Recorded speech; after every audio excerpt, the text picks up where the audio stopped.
For this Invisible Woman guide, I'm not just going to sit there and read you the abilities. It's not like you can't see them for yourselves. But what might not be so clear is how and when to use her abilities, the positioning you need to be most effective, the playstyle you want to aim for, and the best combos and animation cancels to actually kill players with.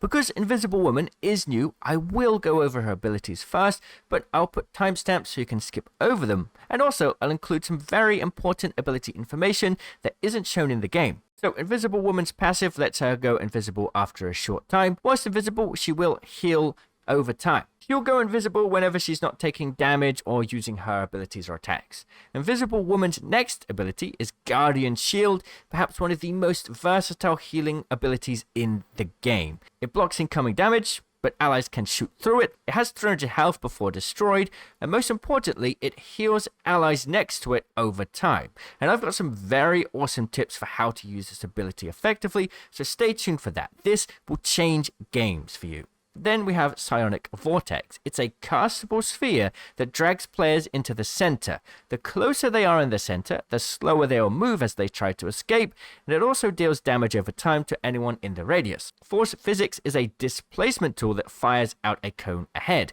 Invisible Woman can choose to pull enemies in or throw them away. Either way, it will deal damage, but keep in mind that the push feature has longer range than the pull feature. Invisible Woman also has an extra jump. When in mid-air, she can double jump, and doing so will bypass the wait time for her to enter invisibility. Invisible Woman's ultimate creates a large area. Everyone in the area is invisible to any enemies looking inside.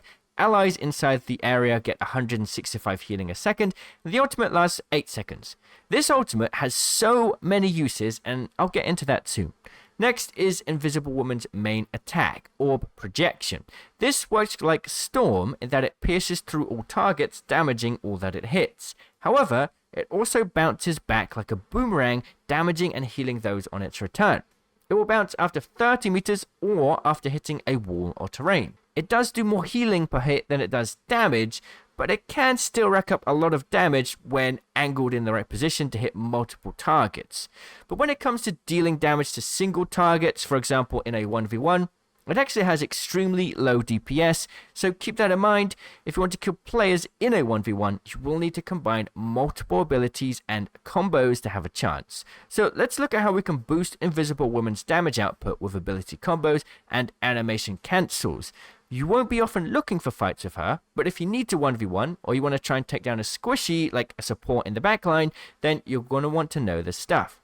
Firstly, get as close as you can as possible before fighting and aim at the enemy's feet.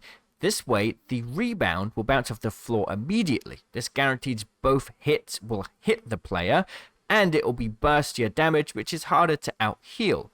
On top of that, if you try to hit whilst aiming sort of at a level height that you would with a traditional character, as it flies back towards the enemy, there's a good chance the enemy may just strafe out the way and you may miss that second attack, so you're gonna not get as much damage per second.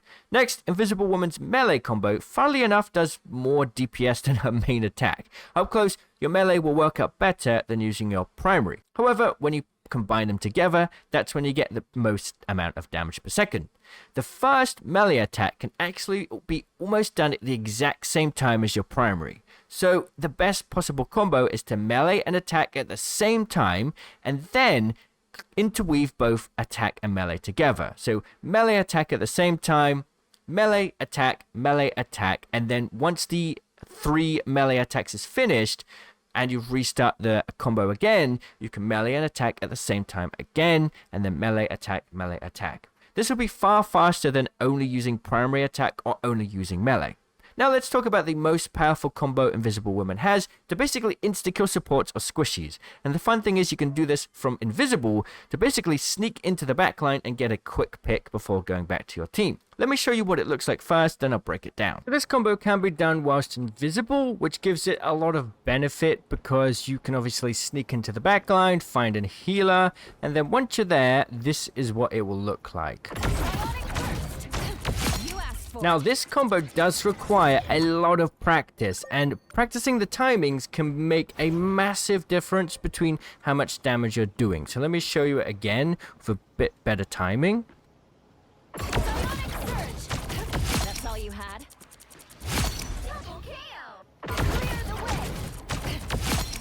So basically, it involves a couple of animation cancels and then leads into the combo that we taught earlier, the kind of interweaving combo. So the first part of this combo, whilst you're invisible, is you need to activate the E. Now, as soon as you do this, you will no longer be invisible. So you need to immediately click launch inwards. The reason you want to do launch inwards and not launch outwards is if you're right next to a player and you do launch outwards, you're not going to be able to track that. So you want to do launch inwards, and they won't really go anywhere. They'll be brought up in the air a little bit, but they always get brought straight to you, and you're already pressing your body against them, so they won't really go anywhere, which will allow you to track the target throughout the rest of the combo. So it starts by you press your E and immediately press this combo. So you don't have to even go through this animation. That's the first animation cancel here. Okay? Now the reason why we do this ability first is this is what happens when you use this ability and then try and attack afterwards. There's a bit of a delay. However, if we use the shift ability, we can basically attack immediately. This is the shift after an attack afterwards. And this is the E. So there's a lot longer delay if you do the E followed by an attack. So to put it all together so far, you would be invisible, you would then press E, and then click launch inwards, and then click shift, and then click attack. And you can do all of that within a very short time span, like almost pressing the buttons almost simultaneously, and it ends up looking like this. So in that, just basically the same frame, I've done my E attack, I've done the shift, and I've started my attack, which then can be followed immediately by the same melee combo that we just talked about. There's literally like 0.0001 second between each button press here. Like that. So that's Invisible Woman's main combos, the melee primary attack sort of best combo, and then the sort of insta-kill attacks for when you're sort of sneaking about. Now, before I go into some more sort of advanced tips and tricks, I really want to show you how you should position with Invisible Woman. This will make all of the difference in the world, and it's really important for a character that has attacks that go through multiple players at once. Now, before we do that though, let's talk about shield positioning. The interesting thing about the shield is that whilst it has limited health, it has unlimited healing and will remain in the world until it's destroyed. Kind of like a group wall. So whilst it can be good to throw on your duelist or a weak player when needed, and I would recommend doing that, another great thing to do is put it somewhere where nobody can see it on the enemy team. So have a teammate stand in a spot that's out of line of sight of the enemy, but still very close to the action. And then, when teammates need just a bit of extra healing, they can just walk into the shield for a second. Imagine you place it outside of line of sight of a bottleneck. Your allies could keep peeking in and out of cover whilst getting passive healing, and the enemies won't even be able to get an angle to shoot down the shield. It will take some time for players to realize this about the shield. I'm talking about your teammates, but give it a week or two and this will definitely be the most useful way to use her shield. You can then throw it at teammates in emergencies before putting it back in a safe place again. Now, because you can't choose where to place it freely, you will need to communicate with your teammates when you want to place it, because otherwise it's going to be really hard to get the best positioning for it. However, it gets even better. The shield can also heal you, and the passive healing it gives you is faster than the healing you get when invisible. So if you also position yourself to be at the back line, just a step away from your shield, you can heal yourself up as you help your team, because one of Invisible Woman's weaknesses is that she cannot actively heal herself with her abilities like the other supports. She has to go invisible. At that point, she can provide no value to her team. Now, I want to break down some position examples for Invisible Woman. So I've got a few scenarios we can break down that show how to effectively position with her. Invisible Woman wants to basically be at the back of her team. The more allies she can hit at once, the better. And if she's in the middle, that's no good. But you want to set yourself in a position where you're looking into bottlenecks as often as possible and angling yourself to get as many players in your line of sight at the same time. So let's break it down on Yggdrasil Path. When the first game starts, the defending team may often overextend. So by holding this angle, I can ensure I'm providing heals for my teammates as efficiently as possible. And then if an enemy were to try and push into the space to push the objective, they will also be caught in this area. So they'll be healing and damaging at the same time. Standing somewhere else, for example here, would mean the view I get on the battlefield would be different. I'd see all of the enemies and allies spread out, and my ability to deal damage and heal would be very limited. Now if they start pushing up, we can move back and hold the bottleneck at a different angle, making sure we do as much damage and healing as possible. Or how about on another map? Let's take this one. Instead of playing at the back lines on the site, we should push up and create a bottleneck in the doorway. That way we can once again get the most use out of her abilities. The best thing to do with Invisible Woman is think about the angles you can take to make sure you're healing and damaging as many people as possible. Doing this not only helps you win games, but it helps you charge your ultimate as much as possible. You should farm your ult as fast as you can and then keep it there for when you need to use it. The special thing about Invisible Woman's ultimate is it can basically counter most damage dealing ults in the game. Star-Lords, Hellas, Hawkeyes, and many more. It also out-heals most damage dealing ultimates and has a large radius, so even though an Iron Man can still one-hit you inside, he has to blindly fire and hope he gets lucky. It's much easier to target a Lunar Snow in ult than it is to target anybody inside an Invisible Woman ultimate, and if she dies herself, the ultimate will still be there, giving it an edge over Mantis and Luna in some cases. Alright, now I've got some quick fire tips before we go into sort of a real game analysis, breaking down the real way to play Invisible Woman after taking together everything we've learned so far. So first things first, your tiny little shield can even block a Doctor Strange ultimate, just in the same way that a large Doctor Strange shield can. So if you think of it like a mini Strange shield, you'll start to understand how it can interact with the environment and different abilities. You can also use the tunnel push ability to push away characters whilst they're about to activate their ultimate. I've seen people do it with Doctor Strange, but you can even do it with Scarlet Witch to push her behind a corner so that her ult doesn't kill anyone. You can put the shield on Punisher's turret to give it a little bit extra defense if you want to. Now I want to talk about some tips for the ultimate. This thing will counter most ultimates in the game, but it's important to know which ones it can and which ones it can't. It's not going to counter a Namor ult or a Moon Knight ult, so you got to be careful about playing around these characters because you may end up getting yourself killed. It's also really bad at defending against Scarlet Witch ults, even though Scarlet Witch can't see inside. If her ability would have had line of sight, if the invisible barrier wasn't there, the Scarlet ult will kill you.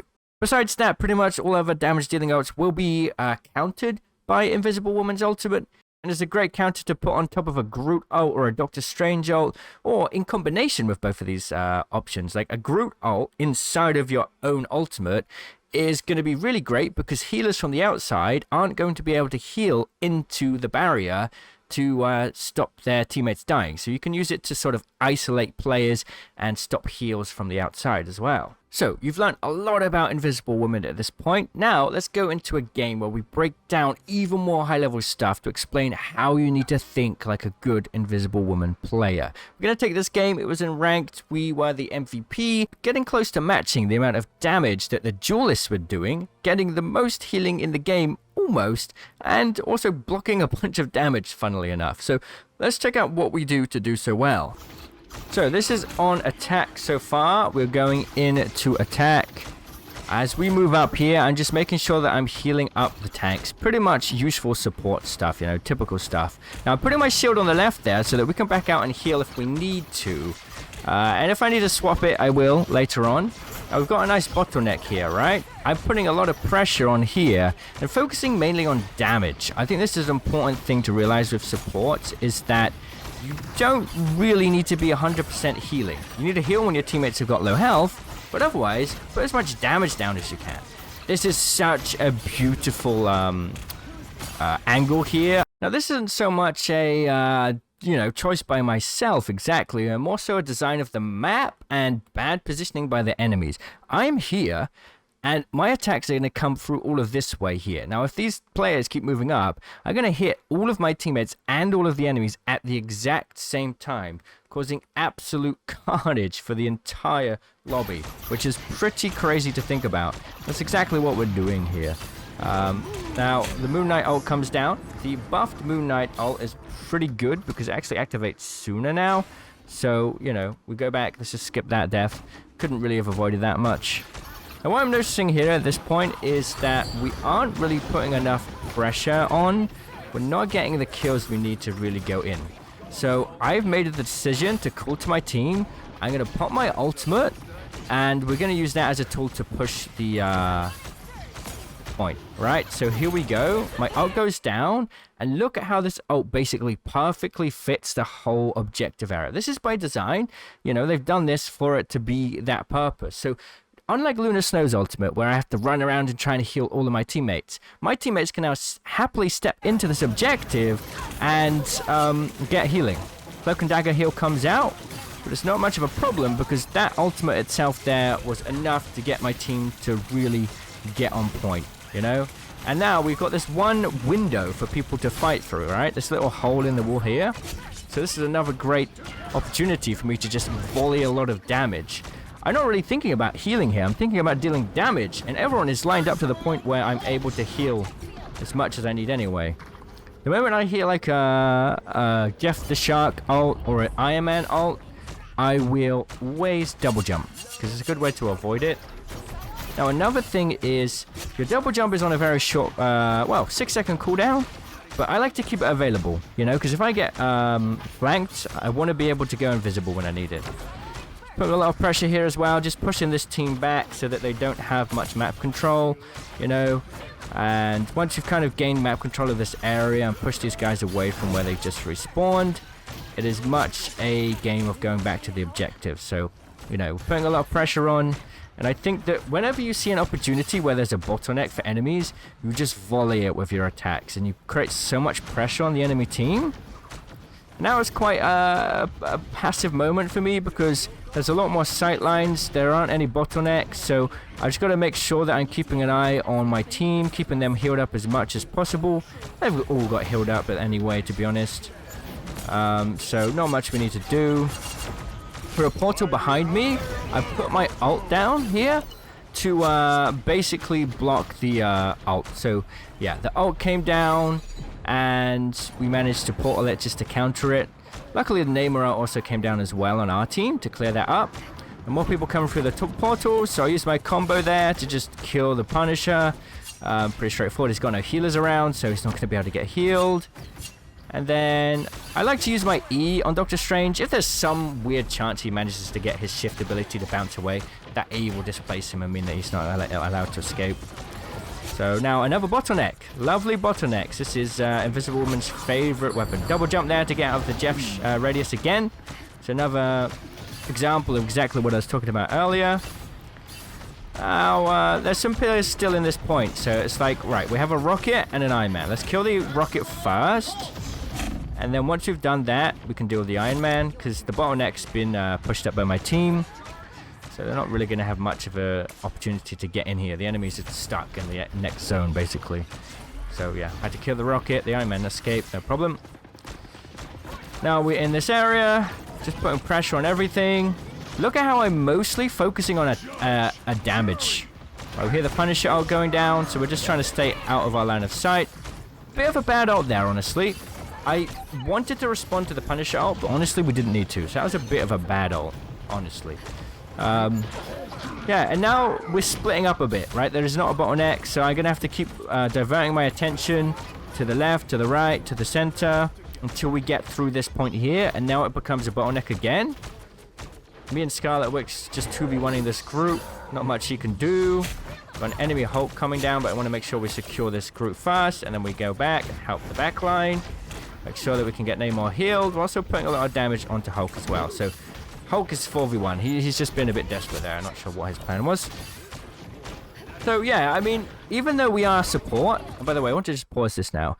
I've been almost primarily looking at how I can damage players, but I'm doing it through the backs of my teammates. So if I'm damaging a player, but it's also passing through my teammate, they're going to get healed as well. So at this point in the game, we currently have 10,000 healing, which is the most amount of healing in the match.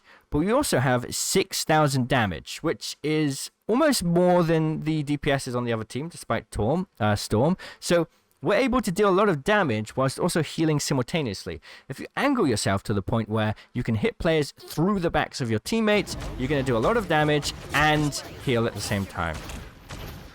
So, and at this point, it's very much just like putting more pressure on. I don't know why they aren't really doing much of a job to focus me. I think they've just given up at this point, so I'm being super aggressive, pushing them into this bottleneck again. You know, this is their spawn, but we can set it up to the point where they literally can't get out of their spawn, really. So at this point, there's not much they can do. Try to double jump out of that, but he got a good spot on me there, so not much that we could have done. But no one's on the point, so we capture it. So pretty straightforward there. The more maps that have more bottlenecks, the better you're going to do. And if there aren't bottlenecks, then you just got to simply think about how you can find different angles, like I showed in the positioning guide of this video. So yeah, I don't think we need to look at the defensive point. It's pretty much the same deal, right? Same thought process. And a map like this is just amazing for Invisible Woman. So there we go, my Invisible Woman guide. Hope you found this useful. If you did, let me know who you'd like me to make a guide for next. Consider subscribing if you like the content, and I'll see you in the comments. Cheerio!